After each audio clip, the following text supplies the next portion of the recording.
Ai kéo rất là khỏe. Đây có một đôi nữa.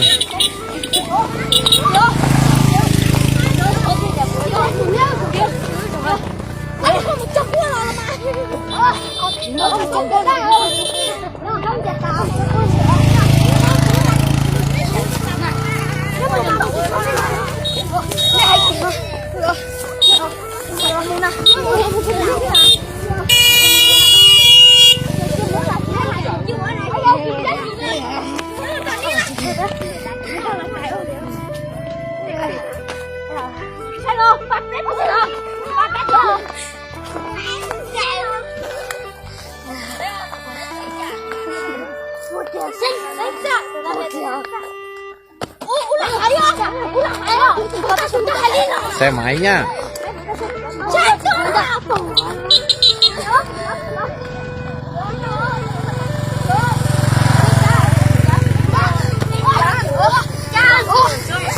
Tranh nhau vợ bắt rồi. Rồi kéo về nhà đi.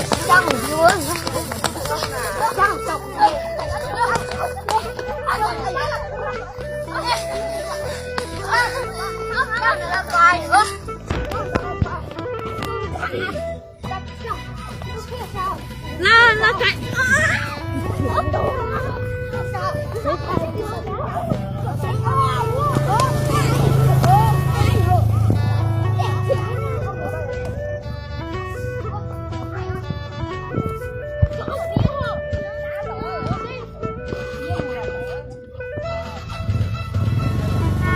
Xe nhá.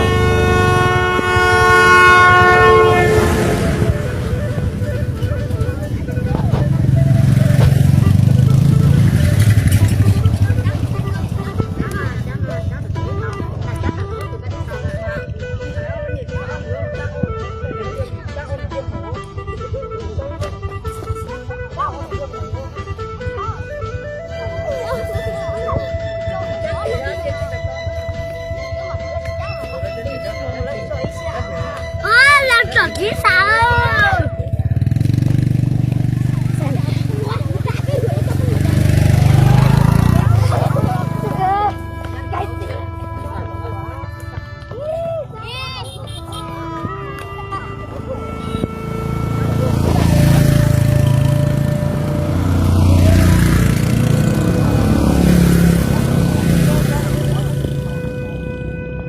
Rồi mà kéo vượt không thành à?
tuổi đâu?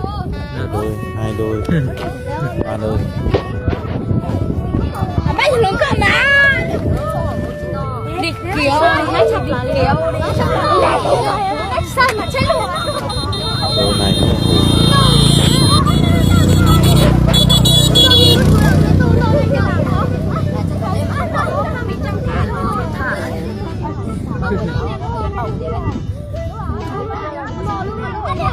Cho lồng cao su này mà tiêu mua mì nữa. Khó đó, kéo kéo.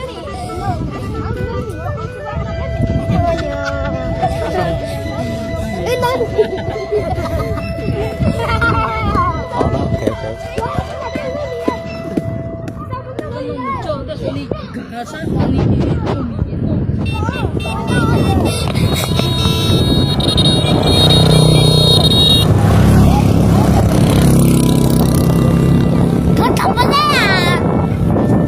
Nó cứ chọc tao à? Vừa thiêu của mùa đó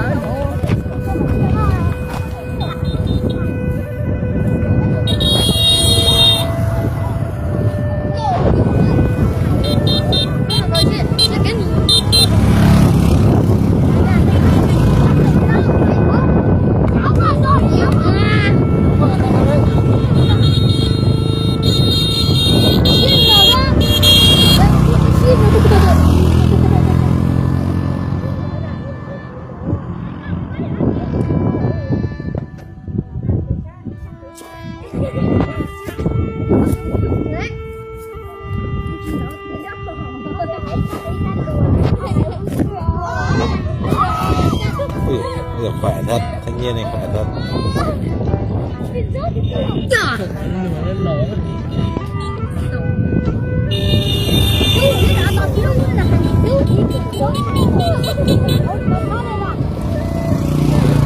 Đấy, anh này vẫn đầu tiên được kéo này.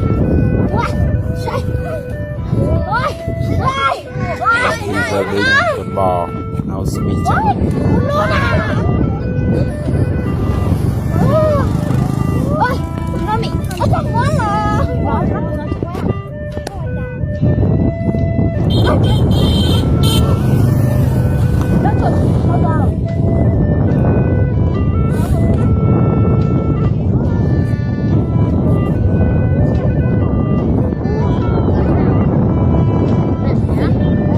Hình như anh này kéo đứt túi rồi.